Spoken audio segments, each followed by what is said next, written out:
నమస్తే, welcome to RP7 TV news. ప్రధానమంత్రిగా నరేంద్ర మోదీ కొద్దిసేపటి క్రితం ప్రమాణ స్వీకారం చేశారు. ఆయనతో రాష్ట్రపతి ద్రౌపది ముర్ము ప్రమాణ స్వీకారం చేయించారు. కేంద్ర మంత్రులుగా పలువురు ఎంపీలు ప్రమాణం చేశారు. ఈ కార్యక్రమానికి పలు దేశాల అధినేతలు, భారత్లోని పలు పార్టీల అధినేతలు కూడా హాజరయ్యారు. ఏపీ నుంచి చంద్రబాబు నాయుడు, పవన్ కళ్యాణ్ హాజరయ్యారు. జవహర్లాల్ నెహ్రూ తర్వాత వరుసగా మూడోసారి విశాల భారతం అతిపెద్ద ప్రజాస్వామ్య దేశం, లెక్కకు మించిన కులమతాలు, విభిన్న భాషలు, భిన్న సంస్కృతులు, అనేక రాజకీయ వైరుధ్యాలు, నేతలపై నమ్మకం కోల్పోతున్న ప్రజలు, రాజకీయాలపై ఓ విధమైన యహవ్య భావం, రాష్ట్రాలపై వారసత్వ కుటుంబాలు ఆధిపత్యం, ప్రాంతీయ పార్టీలకు పెరుగుతున్న ఆదరణ, ఉనికి కోల్పోతున్న జాతీయ పార్టీలు, ఇలాంటి పరిస్థితులు ఉన్న చోట ఒకే ఒక్కడు తానే ఓ గ్యారంటీ అని ప్రకటించి ఎన్నికలు కురుక్షేత్రంలో గెలిచారు. నాయకత్వానికి అసలైన అర్థం చెప్పారు.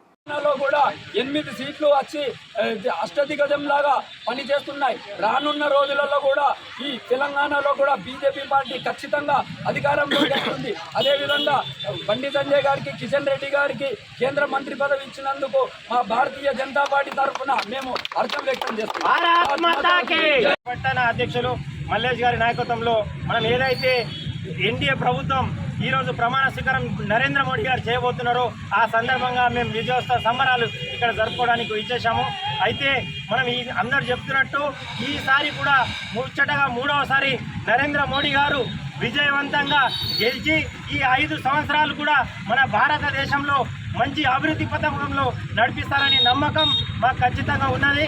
కాబట్టి ఆ సందర్భంగా ప్రతి ఒక్కరికి ఎవరైతే ఓటర్ మహాశైలు అందరికీ మా బైన్సా శాఖ తరఫున ధన్యవాదాలు తెలియజేస్తున్నాను. భారత్ మాతాకి, భారత్ మాతాకి.